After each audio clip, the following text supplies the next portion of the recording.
Positive Nerd Podcast, the podcast that brings fandoms together over subjects that divide them. So think of it like your sort of weekly pick-me-up for geeks and nerds and pop culture fans.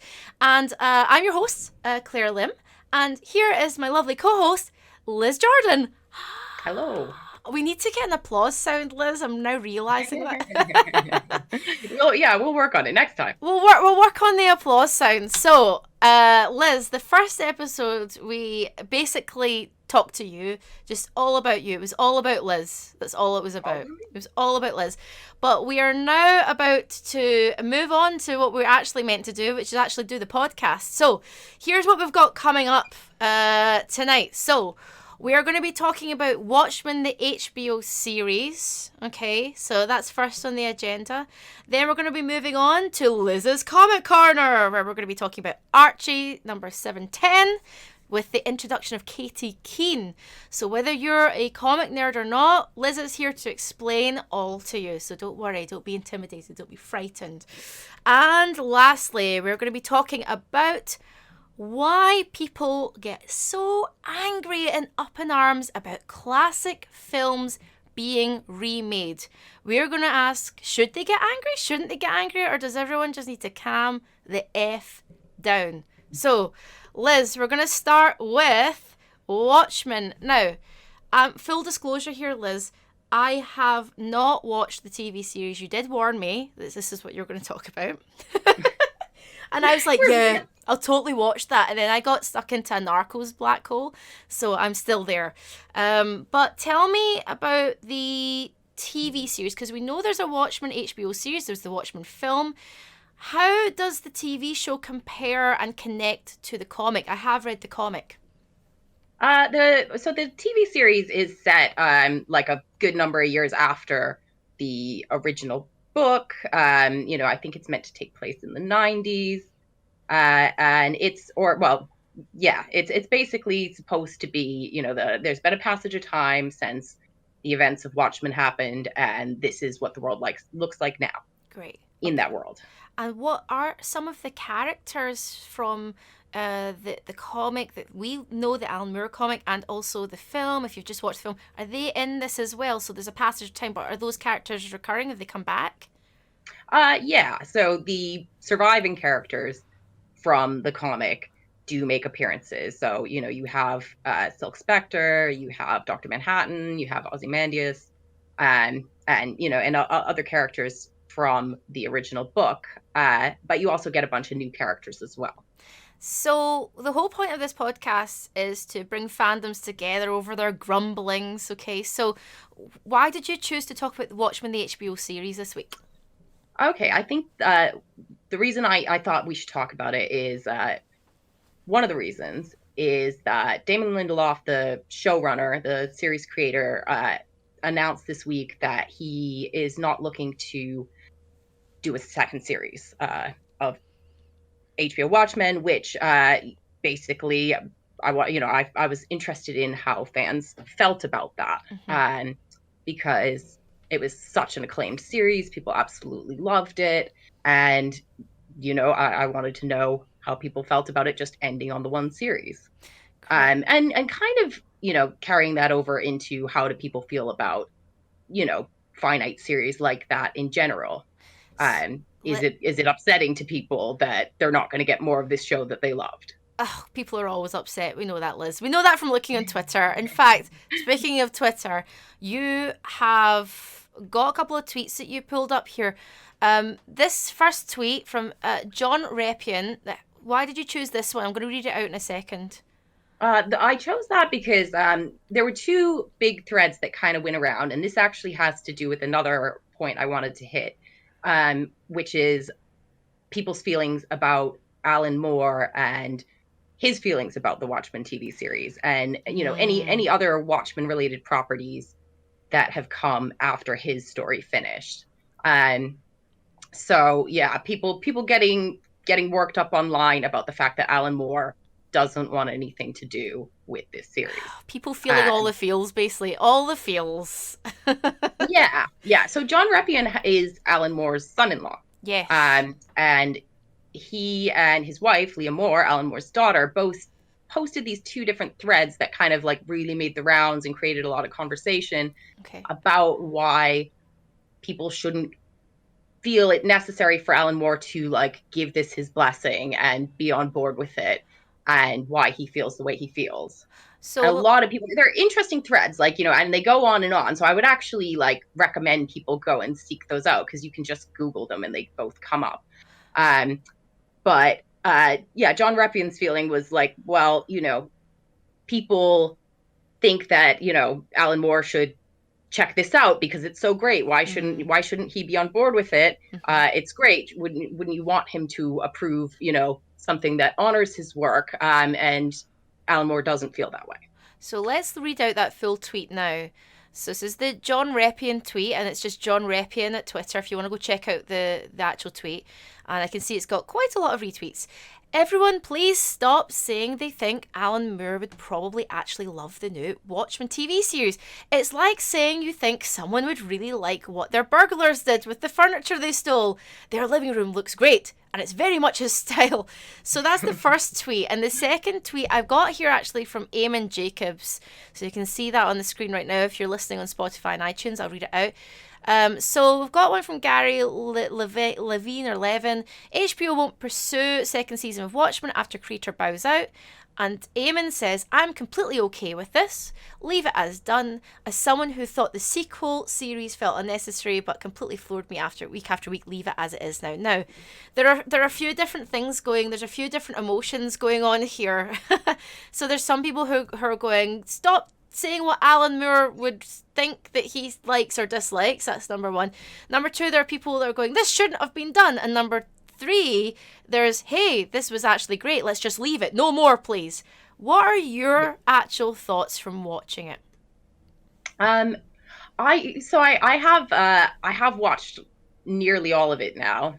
And I will totally admit that I am one of those people who was like, I don't really think you needed any more Watchmen after the original book. I thought, it told like a really great finite story. But on the same token, you know, uh, things like this existing do nothing to detract from that book. And you can pick and choose your own continuities for things. Like, I think it's fine that this exists. Yeah. I can see why Alan Moore doesn't want anything to do with it. Like, that's, he has reasons for feeling the way that he feels. But I don't think that people should expect that of him. I think that they should just say it's there. I can enjoy it. It doesn't really matter whether he wants to watch it or not, or wants his name attached to it. Is there an He has argument? his reasons. Is there an argument though, Liz, just playing devil's advocate? Because some people feel very protective of the creator, and obviously Yes. the creator feels very protective of their property, so by default they feel protective. Is there an argument to say, I mean, if the original creator isn't into it and isn't into all of his properties being made, then should we respect that? Like, what do you think about that? I think that there's certainly an argument for that. And I think that that's why people can pick and choose whether they want to watch it or not. If you kind of feel like, you're supporting Alan Moore's viewpoint by not watching it, then don't watch it. And part of the thing is, and part of the reason why Alan Moore feels the way he feels about this and so many of his other, mainstream properties that are owned by DC or Marvel, what have you, is that, it's a complicated thing. Like, basically at the end of the day, Alan Moore doesn't own Watchmen. DC Comics does. Yeah. And they have the right to do what they want to do with it. Unfortunately, that's the case. And I guess it's like I'm guessing he knew that when he signed up to do it via DC. It's like a band that signed up to a giant label. They don't own their tracks, and it's galling. They could make money off of that, but they don't own that property anymore, so that becomes a different sort of conversation. But to get the property out there, whether you're a band or an artist, sometimes you have to make those compromises to bring it to the masses. But sure. I mean, I'm kind of conflicted because part of me thinks, like, put the material out there. Let's see, what we've got. Like, share it with the world. And that material inspires other material. Then we have things like an interpretation via the movie that came out. Then we have an interpretation via the HBO series. And And comics, like, they've now, they've been doing Doomsday Clock for the last, like, sort of couple of years, where it's bringing the Watchmen characters into the mainstream DC universe. Yes. They've had before Watchmen books that came out a couple of years ago, where they go into the backstories of the characters, and and people are really conflicted about whether these things should exist. And I think a lot of that is in solidarity with Alan Moore, and his reasons for distancing himself from these projects. But with the HBO Watchmen series, it was a lot of people sort of saying, like, oh, well, why doesn't he want to watch this? It's actually really good. He would actually probably really like it if he watched it. Yeah. He has deep-seated reasons for not wanting to do that. And, he's got convictions, and, that's fair. Like, you have to kind of look at that creator and say, like, a lot of people, I feel like the vibe is that he's kind of like spoiling their fun by not giving it his blessing. Which is silly. You don't need to feel that way. Like, it's, I think if you want to watch it, it's there for you to watch. And you also don't have to even really associate it with the original book. You can see it as something that was inspired by the original book. Exactly. Which it is. I think that's quite, we are all inspired by works of art, whether you're a painter or a musician or a comic book creator or a director. And you can see that through works of art. You go, oh, that's very Fincher-esque. Or, this is very like, Frank Quietly, when I see other artists, and you can see people inspired, and I think that's okay. I think if you're a purist, I can see if you're a purist, you would seek the creator's approval, and that's okay as well. But I'm just there where I go, you know what? Life is dark and dank, and if there are pockets of light out there and things being created like this Watchmen HBO series and, the Doomsday thing and the comics and that bringing into the DC universe, fair play. But you know what? You don't have to watch them. You don't have to read it if you don't like it. Don't support it. All. And I think and by watching it, I don't think you're also even really like, stepping on the creator's feet, you're just enjoying something that was inspired by his work. So I don't think you need to feel guilty about that either. But what would you say to someone, Liz, that said to you, knowing that you like comics and that you are clearly into Alan Moore and Watchmen and things, and you're still loving this, and somebody said to you, yeah, but it doesn't bode well. It's not a good sign if the creator isn't into it. Then that's not a good sign. What would your answer to that be over? You're sitting over a pint, and you're like, okay, like what would you say? Okay, well, I think you would have to say, like, at the end of the day, like, Alan Moore still makes money from Watchmen, and he, I think it's great that he has his convictions, and if he wants to not take any money from any of the adaptations, because that's what he's done, he won't take any money from any of the films that have been made from his work. He won't allow his name to be used in association with them, but he does, he is still making money, from massive amounts of money from the royalties from Watchmen and his other works, because it is probably the best-selling graphic novel out there. Yeah. And so, it is a thing where, people seeing this series who don't know about Watchmen might then go out and buy his book. And they, can be supporting him vicariously that way. And it just brings a bigger audience to that original story. And so actually, you kind of are looking after Alan Moore in a roundabout way by introducing more people to the work. Exactly. And I kind of feel like there are important topics covered in Watchmen in that comic, and I'm sure, I've got a feeling there's going to be some quite important topics covered in the HBO series when I finally get round to watching it. So I think it's important for these works of art to exist. Again, if you want, I don't like all paintings, so I just don't glance at them, just lately I don't look at them. But I do feel there is when you go on Twitter, Liz, oh my god, and I've seen it a lot with the Harry and Meghan stuff. I've had to mute all those conversations, but it's like, this is how they feel, And I put out a tweet a couple of weeks ago, and it wasn't related to any nerd stuff. It was actually related to Harry and Meghan, but same sentiment. And I said, imagine lots of strangers telling you how you feel and how you should live your life and work, etc.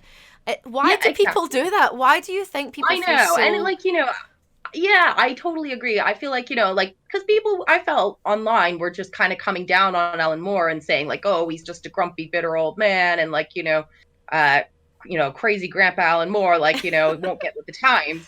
And it's like, well, no, you have to understand his reasons. And there actually is a lot of that. Those two threads I mentioned are actually worth a look because, it's from his close family members and, they kind of spell it out for you like this is why, and he's quite vocal about it, and you can look up all sorts of interviews why he feels that way, and he has he has good reasons. It's And it really doesn't matter, like, if that's how he feels, you really shouldn't let it influence your decision to watch a TV series. Just make sure that you are respecting and supporting the creator of that source material. absolutely. I think that that is a really good point. You made that point a couple of times actually, where if you feel that strongly about it, then keep buying that creator's works.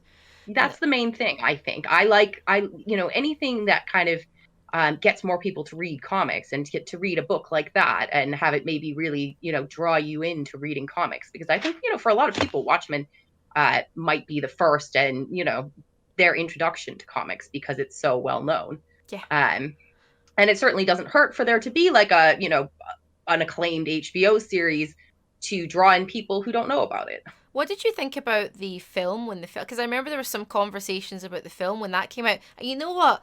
I quite enjoyed the film, and I thought fair dues. Like I like this, and I like the comic as well, and I thought they did quite a good job. But what did you make of the film when the film came out? Like I don't know if I'm crazy about the film. I thought it had a really great intro. Like that whole intro with the Bob Dylan song playing over it, I thought was like, amazing. Mhm. The film itself, I feel like, it's a fairly it's a faithful sort of like almost frame by frame adaptation of the book. Um, but for me that kind of, I don't know how well it translated to film for me. Yeah.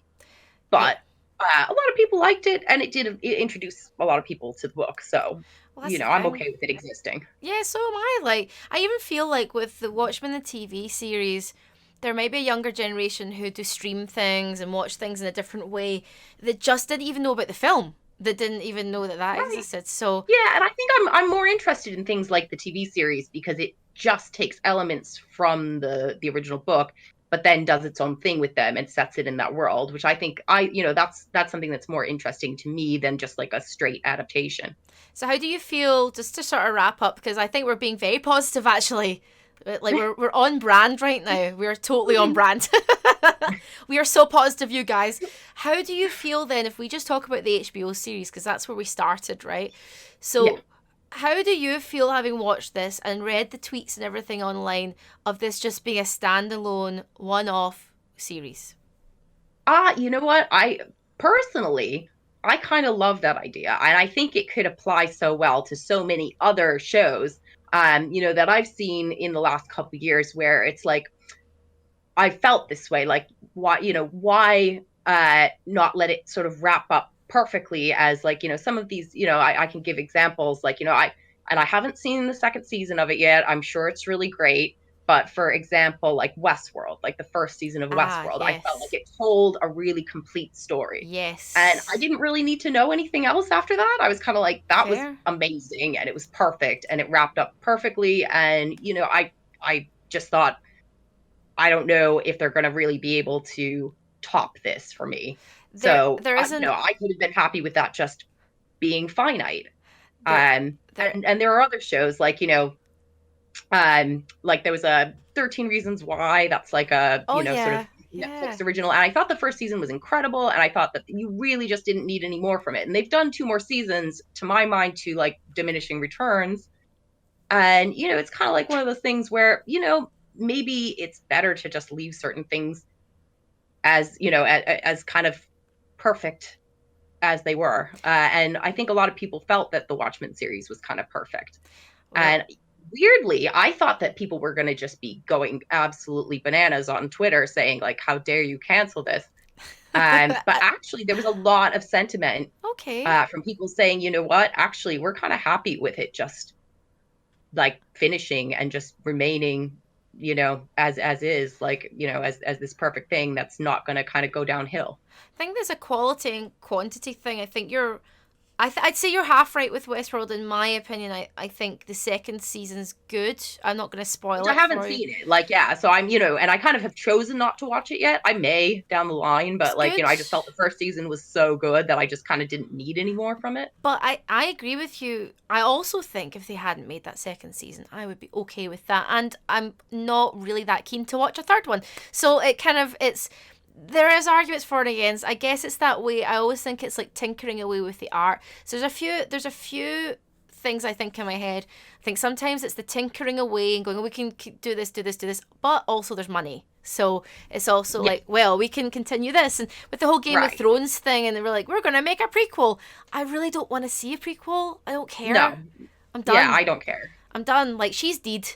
Everyone's happy. Let's get on with Right. it. I'm like, it's cool. Let's move on. That little boy is now the king of everything, and let's just get over it. Yeah, and it was great, and but it's done. Yeah, exactly. So I would say, I guess, Liz, how would.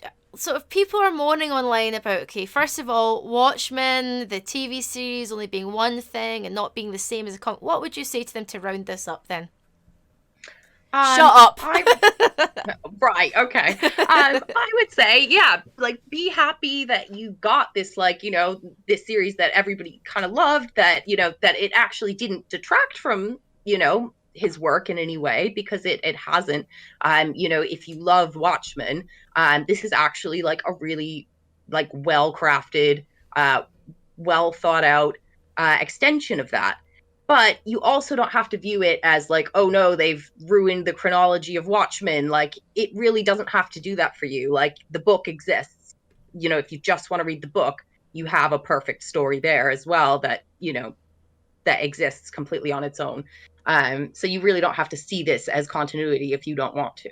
Exactly. Everyone, remember what you're listening to. It's Positive Nerd Podcast. We have to be positive. At least we have this choice. Jesus Christ, we've got choice these days. So that's the main thing. But Liz, we have to wrap that first segment up there because it's time for I'm so excited. I'm so excited about this next bit. I unfortunately don't have any fancy graphics or sounds, but coming soon, coming soon. It's time for Liz's Comic Corner! Comic Corner. Liz is much more ladylike than I am. It's time for Liz's Comic Corner. So it's the time of the podcast, right in the middle of the podcast, where Liz has chosen a comic to talk about. We get to nerd out over it. Liz gave me some homework. I have read this comic. Liz, tell us which comic we are talking about this week. We are talking about Archie 710, Archie and Katie Keene. Introduction of Katie Keene into the modern Archie comics by Mariko Tamaki and Kevin Panetta, and art by Laura Braga. Now, when you gave me this piece of homework, I'm not going to lie, I was like, oh shit. First of all, Archie, the comic, let's just talk about the comic. Let's not talk about the associated TV shows just yet. Yeah, we can talk about that a little further on, but yeah, yes. Let's talk about the comic. Let's talk about the comic. I've talked to many comic creators, American, UK, I've talked to lots of comic book fans. Archie always felt like a really American, North American thing to me. It wasn't really, I was aware of it, and I know there was a cartoon at some point, I think, back in the day. But I always used to kind of switch off the cartoon because I was like, this is so boring. It just seemed like teeny. And so when you sent me this, I was like, oh shit. And I read it and I inhaled it and I read it. It's a quick read. It's a really quick read. Like, you can read it in like 5 minutes. It's so easy. And it's like, it seemed just like what I thought it was going to be. It seemed like, now I've got no context and no reference points because I'm not an Archie fan, but I have watched some of the TV shows. I've watched Sabrina. I've watched a bit of Riverdale. I really liked the fact that it was just colourful and young and fun. And that's the kind of thing that I liked about the comic, but I'm only reading one issue. So what's your take? Why did you choose this? Okay, well, I chose this because the way I thought I would approach Comic Corner is to try and pick something that is very current. Like, new comics come out every Wednesday. I thought I would choose something basically that came out last Wednesday, and this is what I think I'm going to try and continue to do, so that if people choose to read the comic along with us, they'll have a week to do it. And it's always going to be something that people may be talking about. And I thought the reason people might be talking about this one is because they're introducing Katie Keene, who is a character who they're going to do a spin-off TV series for very soon. Yes. February 6th.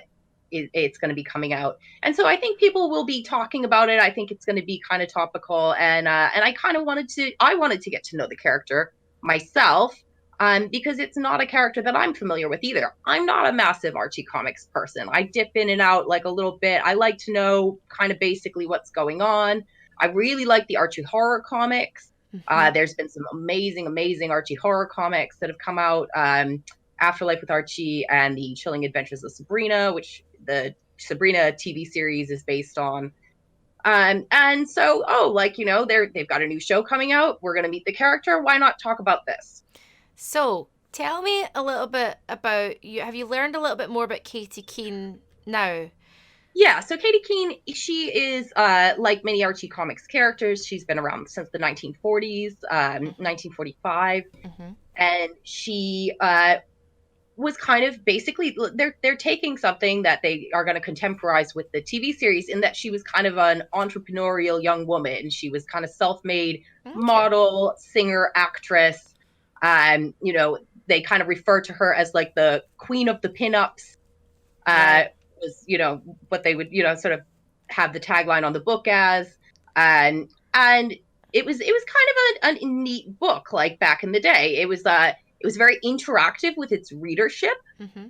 in that they would ask for fans to send in original drawings of like outfits for her to wear, and cars, and like homes, and they would include winning submissions in the books and credit the readers who had submitted them. Mm-hmm.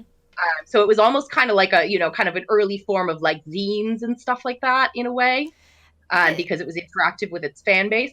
So yeah, she's got an interesting history, and she kind of pops up, here and there. I think kind of between 1945 and 1961 was kind of the prime time for her as a character, but she then later appeared in other kind of Archie one-offs, like Archie versus the Punisher. She pops up. She pops up in. Really? Yes, Archie versus the Punisher. It's a thing. What Oh, it's happened in great. Archie? Did the Punisher just not like go right? All right, wee man, let's go punch his head Uh, in? Like what? it's like, just read it. It's amazing. Like, um, but yeah, so that's where this character comes from, and what they're gonna do with her in the TV series is make her like an aspiring fashion designer, Okay, um, okay. and who moves to New York, and I think Josie from the Riverdale TV series is gonna go move over into that series with her. But in terms of just the comic, Yes. uh, we basically get the idea that she's the new girl in town, and everybody's all worked up. Like, everybody's like, ooh, who is this new girl? Like, she's kind of an Instagram star. So that's kind of how they've contemporized, her being a model. Um, and basically, there's all this intrigue about her because she's just moved to this small town, and everybody's curious about her. But unfortunately, she rubs up a few characters the wrong way, namely Archie, uh, Right. by sort of blowing up his spot at this local gig. There's a few things that came to mind when I was reading the comic, because the kind of comics I read are like saga and stuff like that. Yeah, So it's very completely opposite. But I was open to this, and I thought I'll just change my brain round and be open.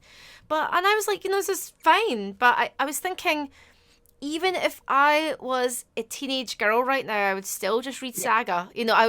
It seemed very like a soap to me, and It's also very soapy. Like, Archie is very soapy, yeah. very like, sort of interpersonal drama, and you stole my boyfriend and that sort of thing.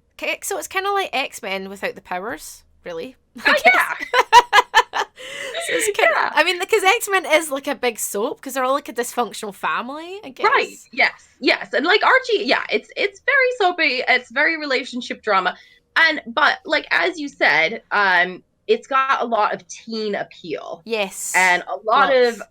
like, the people we have come like, looking for Archie in the comic shops are young teens. And uh, why I think that it's nice for books like this to exist is that it draws in people who might not otherwise find a good entry point for them.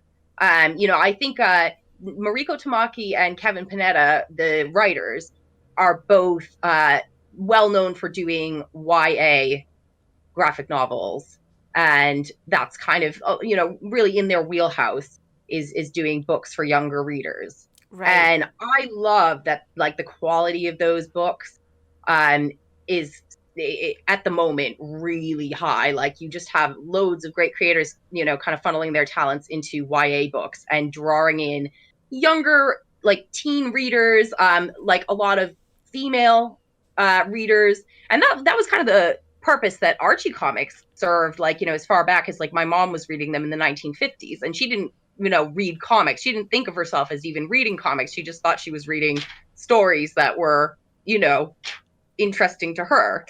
I mean, But, it's yeah, basically it's Archie, has always kind of served that function. I think it's, this is what I quite liked about just forcing myself to read something, I guess, because it's Yeah. good to get yourself, regardless of what you think about Archie, and even people listening right now going, "Oh, I don't think that's for me." I think it's good to see what's happening on a broad sense with comics. Like, I watch dramas, like I'll watch The Crown on Netflix, and then I will also watch Narcos, but I will also watch something like Watchmen HBO. So I like to see what, and you can pick and choose your favorites, but I like to see what's going on across comics. And it was quite interesting to see because I thought, you know what? Comics shouldn't just be about one demographic. If that's what you like reading, then there's a comic for you. Exactly. And I think that's another reason why I picked it, because I didn't think it would be something that, like, it's not even the sort of thing that I would go out of my way for normally, or Mm. that you would go out of your way for normally. But it's something that I feel it's, like, great that it exists. Yeah. Because, it's bringing people into comics. And if that's like a stepping stone for, like, a young girl, like a 13-year-old girl, she might find that, as you said, like, oh yeah, X-Men's actually a big soap opera too. I might like that, you know, Exactly. Or she and might it go, "Oh, I broadens like her female horizons. characters. Maybe I'll do Birds of Prey," something like Yeah, that, and it's a right. bit darker, but you never know. There's like a gateway comic slash comic drug for everyone, and like you just Yeah. have to kind of go with it. But what has struck me actually was the fact, because I have watched at least 4 or 5 episodes of Riverdale. Like, Riverdale is so like moody and like so kind of like, so when I was watching Riverdale I just was like, okay, so I've got like Archie and all the whatever, but it was so dark, I guess, and that's what I why that why have the comics not followed suit? Why do you think it's kind of kept the same? So the showrunner, Roberto Aguirre Sacasa, if I'm pronouncing his name right, Mm-hmm. is he actually created the Archie horror comics line, Mm-hmm. um, not long before the Riverdale TV series was launched. And, like, he is like a massive, mega, lifelong Archie fan. He absolutely loves Archie, is obsessed, wrote a play about Archie, like, like, it's like his big true love. Mm-hmm. And he, like, his way of approaching it and kind of contemporizing it was to do, like, the Archie horror books, like the Afterlife with Archie, which I absolutely love. Like, that is something that I would recommend to anyone. Like, it's not actually sort of the, you know uh soapy teen thing that Okay. something like, Archie meets Katie Keene is. It's like, it's proper horror comics. Like, it is like, the artist Francesco Francavilla is like the Oh, he's master of modern amazing. Oh, horror. he Yeah, is I mean, yeah, amazing. it is so good. And I think that's just like, the vibe that he found applied really well to approaching Archie in a, sort of like nice modern way, was to dig into horror and mystery and stuff like that. So I think that's why the Riverdale TV series is the way it is, and why Sabrina is the way it is. I love Sabrina. That's the one I was surprised how much I liked Sabrina, Yeah, because I was like, yeah. oh God, I remember the 90s show, and I was like, Mhm. oh God. And then I watched it and I thought, you know what? Like, it's really watchable. But It is. you sent me this tweet from a user called Laurie Burns, and it's Laurie C. Burns. And now she didn't send this to us. This is a tweet that Liz found, just talking about Katie Keene, talking about Archie. This lady says they are making Katie Keene into a show, aka my all-time favorite Archie character. I swear to God, if they make it into another trash, dark, garbage show, I know it will probably be. Now, that's really harsh. Like, she's It's a little bit harsh. It's a little bit harsh. now, how do you think? I mean, I feel like Katie Keene might be there might be a bit of brevity, there might be a bit of light with Katie Keene. I can see that from just looking at the image. She seems kind of like girl next door, attractive young Like lady. from the trailer, because like they had released a trailer a week or two ago, and from the trailer, I get the vibe that this is actually meant to be kind of totally different in tone to Riverdale and to Chilling Adventures of Sabrina.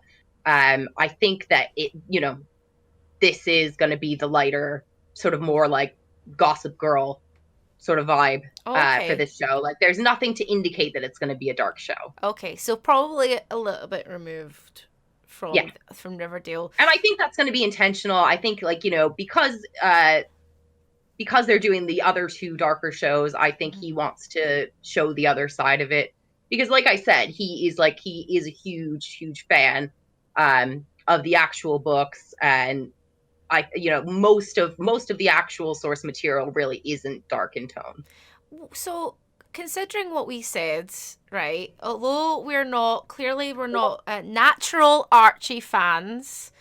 Mhm. Like, what did you think when you were watching this? Were you like, right, okay, like it's actually fine? Like, what did you? I mean, Yeah. would you get into it? Um. When I get into it, I don't know if it's like tailor made for me, Hmm. but I enjoyed reading it. Like, and I'm a fan of Mariko Tamaki. I'm a fan of Kevin Panetta and Laura Braga, and like it pretty much was exactly what I wanted from it. Hmm. And the people who I think it is geared toward, I think will really enjoy it. Okay, so I mean, if you guys are like looking for, if there's any Riverdale fans out there looking for something dark, this is not the comic is not going to be dark, but it's like a fun read. Yeah, Um, it's a fun read. I think, like, it's good to, if you're interested in Katie Keene, I think it's interesting to see kind of the introduction of Katie Keene coming in time for the TV show. Not exactly for me, Liz, but I'm glad that you Fair enough. forced me. She didn't force me, you guys. It's not like it was gunpoint, but it's homework, and I don't want to not do my homework because I am a good girl and I want to do my Hmm. homework. And So, I think it's good to read a little bit of everything, to be honest. Like, I think it's good to see what's out there. yes, I absolutely agree. And anyone out there that's going, like this lady here, like, oh my God, it's going to be trash and blah, blah, you know what? Just enjoy it when it comes. It's Yeah. fine. Everyone needs to bloody simmer down.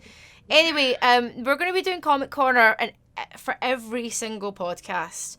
So I'm going to remind you again to remind us what we're reading next week. But tell us what we're reading next week now, and then we'll do another reminder at the end of the pod. Okay. So on a totally different note, Yes. next week, you and I are going to be reading something really old, which is a reprint of Daredevil issue 4 from 1964, I believe, which is, but it is going to be hitting the new comic shelves today. It is one of Marvel's True Believers series, which is like a reprint of like a classic issue, usually one that has some sort of significance. And the significance of this issue is that it introduces the character of the Purple Man into the comics. So the issue itself is called True Believers, Criminally Insane Purple Man.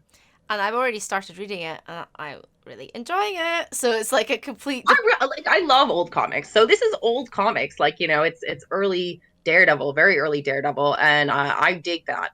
Um, but again, yeah, it's like, on a totally different tack from the book we talked about today. And I hope that kind of as we do this, we get to talk about all different types of books. Yes, absolutely. So because there's and by doing this, I'm going to read all different types of comics.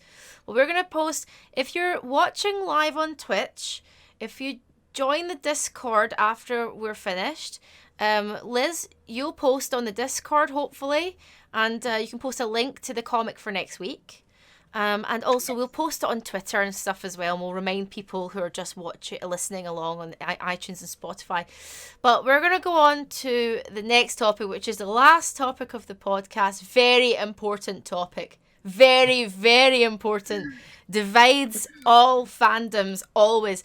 Classic films should not be touched, right? So this is us talking about reboots and remakes. I mean, from the picture, if you're watching along live on Twitch, there's a picture of Dirty Dancing, Lost Boys, and RoboCop. All obviously, we've already had a RoboCop remake here, but I'm going to start off with some tweets. Okay, so I'm going to read out some tweets. This is from Flyacy. Okay, them doing a new Coming to America isn't sitting well with me.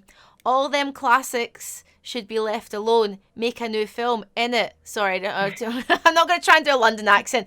So this is in reference to the Coming to America. Eddie Murphy I don't know if it's not a remake, but it's a sequel. And so Eddie Murphy comes back to America because he learns he has an illegitimate son or some kind of son somewhere. So I don't know what happened with his lovely wife, but that clearly didn't work out. I don't know. So there's that. Then these piqued my interest, right?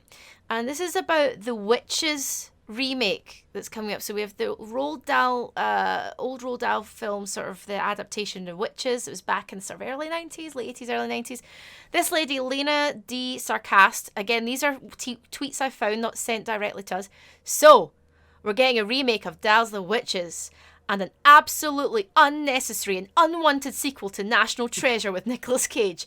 And then she goes caps locks, and I want some damned original and diverse content, Hollywood. Fuck. That's such... I love that tweet. And I'm not laughing at this lovely lady. It's more the anger. I'm like, oh my God, it's okay. It's calmed down. So there was that about the witches. And I started to look into the witches. And there's another one.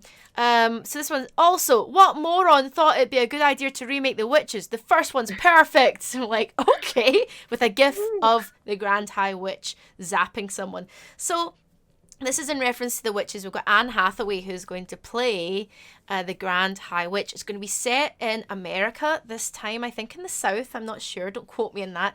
So it's not in a lovely little English hotel by the sea. I think like somewhere like Bournemouth or whatever. But this is going to be in America and it's going to be Anne Hathaway. So remakes. And what do you think about the Witches remake? Like first of all, I mean, it like I was like, a little concerned until I like read that it was Robert Zemeckis who was going to be doing it, who has done some of my all-time favorite films. I mean, so when I think when it's going to be in good hands, that's like always kind of encouraging.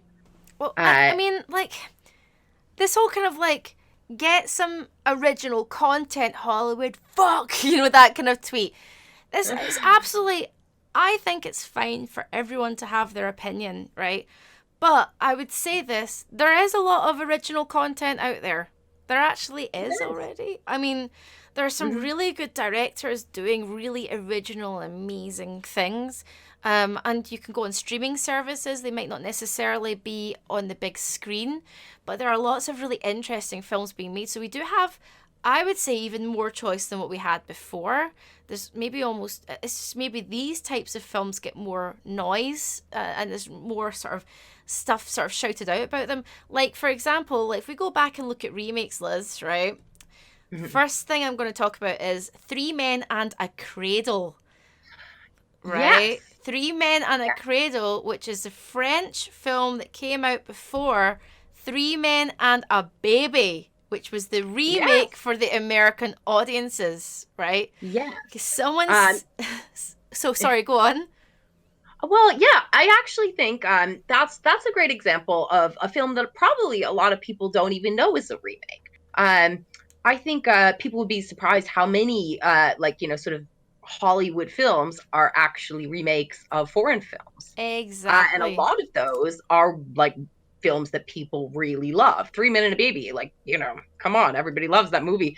And I bet a large portion of the people who have seen it and loved it wouldn't have any idea that it had been a French film beforehand. No, absolutely, and I love that film because somebody said to me recently they should never remake 3 Men and a Baby, and then I went and did some research. And I was like, actually, I think I'll find 3 Men and a Cradle, and I think they made like an 18 years later version for the French film. They all reconvened 18 years later when the girl turned right. 18. So if they wanted to do that now, like, they could do that, and it would actually be in keeping with the the 3 Men and a Baby universe, whatever you'd want to call it. Also, there's films like Scarface, right? So I think it's 1932 version of Scarface. And I think a lot of people who love Scarface do know that there was an original, right? There was the first one, and then in 1983, Al Pacino takes over and he plays it perfectly, and it's a completely different film. But again, that's another example of a remake, 50 years later or so, that I think is amazing and it's fitting for the times. It is. Yeah, and like, how many people have like posters of the 1938 film or whatever it was on their wall? Like, probably not that many. Like, they've brought that property, like, leapt it many, many years forward and actually made a much more culturally influential film out of it. Absolutely. So, actually, an iconic film. Yeah. The next thing that came to mind when I was thinking about this was The Thing. So The Thing is a great film. First one was released in 1951, I think. Again, don't quote me on these dates, but I think it was called like The Thing from Another World or The Thing from Another Planet, something like that. But essentially the same story. Essentially, and I can just see the poster right now. That kind of 1950s B movie, horror poster. Oh, they all look so amazing. But then we had The Thing. From I think it's 1982, 81, something like that, and what an amazing film that was! Like, such an amazing horror film, and again, like, there's some that work and some that don't. Oh yeah, absolutely. Like, so you kind of have to take the bad with the good, like, because there were plenty of bad remakes, like, let's be honest. Total Recall with Colin Farrell Total Recall, like, that probably didn't need to happen. Wicker Man. Oh my God, Wicker Man can go in the bin as well. Oh my God, that can go in the bin. Probably didn't need to happen. But at the same time, it's like, then you get things like Scarface and The Thing, and it's like, okay, this can be a really great thing to do. It's a great thing to do, as like technology moves forward. Like, you can do kind of a lot more than you could have in the 50s. With CGI and all sorts of different things, like the style of filmmaking has changed. So it's a mixed bag, but it doesn't mean that you shouldn't approach these things. No, it's just about how it's done.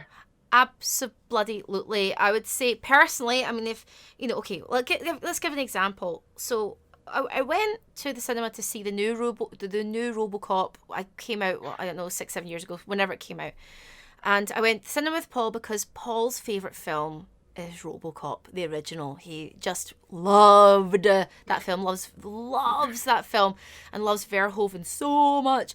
So we went, and ironically, we were sitting next to 3 little boys who looked about 10 years old, who would have been the same age as Paul when it came out. They looked around about the same age. Now, Paul was sitting there going, and whispering to me, going, "This is fucking shit." Like, he hated it. He didn't like it. He didn't care about the character. He didn't care about any of it. But the wee boys sitting next to us were like, like they were fucking loved it. They right, loved and I bet they've never seen the 80s one, probably. Like, yeah, and maybe they will, and maybe they'll go see the 80s one, and maybe they will love it.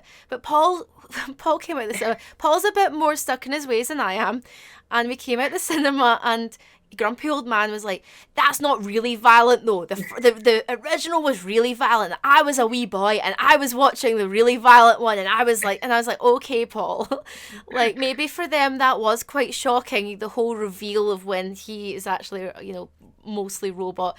But I just thought, you know what? I didn't watch the 1951 The Thing movie or Thing from No. Another Planet. I watched the 80s one, and then I can go And you loved back. it, right? Yeah, Like, exactly. I loved it, and I was like, "That's a good film because that's my era." And I recognize, even like the the way they were doing the animatronics or whatever they were, amazing, amazing.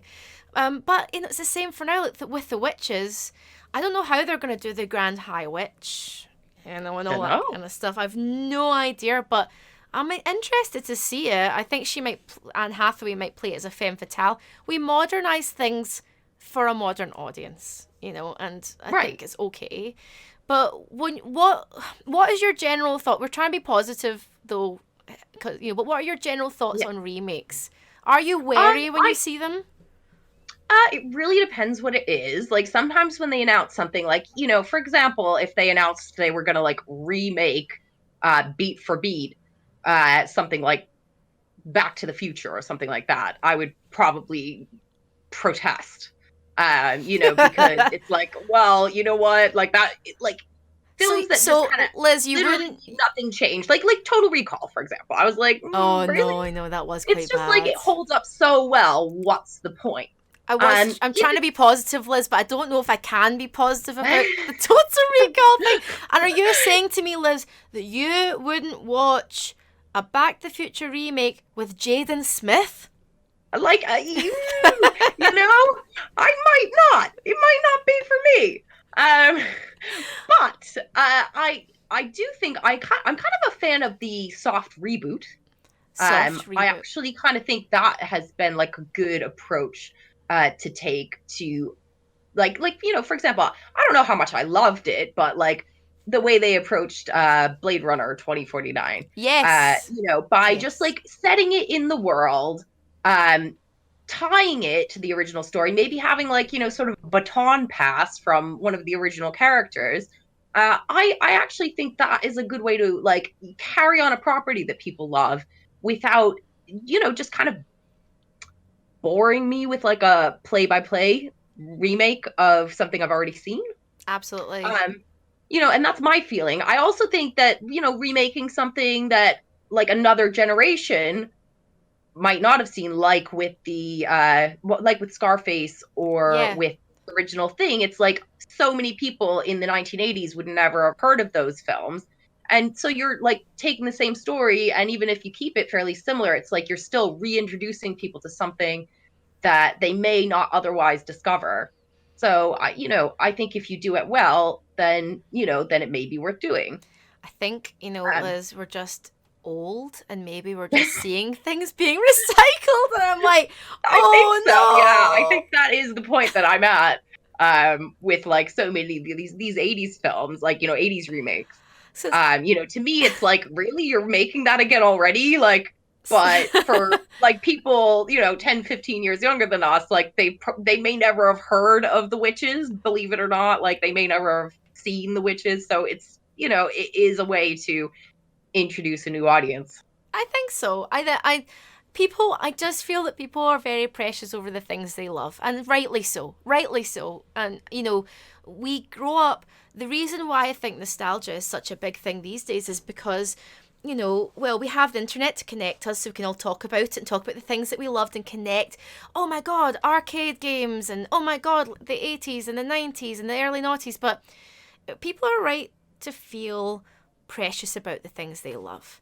But Yeah, and I think that's okay too. Like, uh again, it's like if if they remake Back to the Future with Jaden Smith, like I might not go see it, yeah, but that's okay. Other people can. I'm gonna buy you a ticket if that ever happens, and then we'll I force don't you know to if I'm gonna go. take it. I'd be like, you made me read Archie. You're coming to see Back to the Future with Jaden No, Smith, don't make me go. and Will Smith is Doc Brown. All the No, Smiths. don't make All me the see it. Smiths coming to a cinema near you. Oh my God! And Will Smith can do the music at the No. end. No, like, It would be oh no, amazing. that's like my favorite like score and soundtrack. Uh It would be amazing, just rapping about like traveling back in time, going back in time to the 90s or the 80s. Oh no. Not even the 50s. But yeah, I think it's that way where I think this, right? Sometimes I get a bit grumpy over the remakes thing and I'm like, oh my God. And I feel like that lady did in her tweet. Like, get some new ideas, fuck. But you know what? There are great works of art out there, okay? Go and find those, them. yeah. Great works of art. And if you want to see the Ghost of Christmas Future, go have a conversation with your parents telling you how shit everything you love is, and just think about your life for a second and the next words that come out of your mouth when somebody says, oh yeah, like I really liked, the new Total Recall film, although, you'd be quite right to actually tell them their shit, but whatever. Yeah. But you know what I'm trying to say. Don't become your parents. That's what I'm trying to say. Right, yeah. You don't need to get all grumpy about it. That's, it's not really necessary. There's plenty of beautiful, indie art house movies for you to go explore. Exactly. So just, it's very up to you to pick and choose what you're going to watch and support. Oh, absolutely. Like, honestly, there's lots of things out there. I think we've ended on a high, Liz. We've ended on a high. Like, we've done it. We've done it. We've been very... Guys listening, guys and gals listening, I hope you have been absolutely reinvigorated with positivity after listening to this podcast. Sometimes, though, I was struggling with Total Recall. I was like, shit, I don't know if I can be positive about that. That's the one thing. I'm like, Verhoeven is God. But you don't have to be. You just have to be diplomatic, I think. Diplomatic nerd. That could be our our podcast remake. The remake of the podcast, Positive Nerd. Diplomatic Nerd. Yes, that can be, like the kind of bonus segment. The bonus segment. Diplomatic Nerd. So, just to close, this was the second episode of Positive Nerd. Liz, have you enjoyed talking about movies and TV and comics? I have, yeah. I love talking about this stuff, always. So, guys, if you want to follow Liz, tell us where you're at online. You can find me at Liz C. Jordan on Twitter and on Instagram.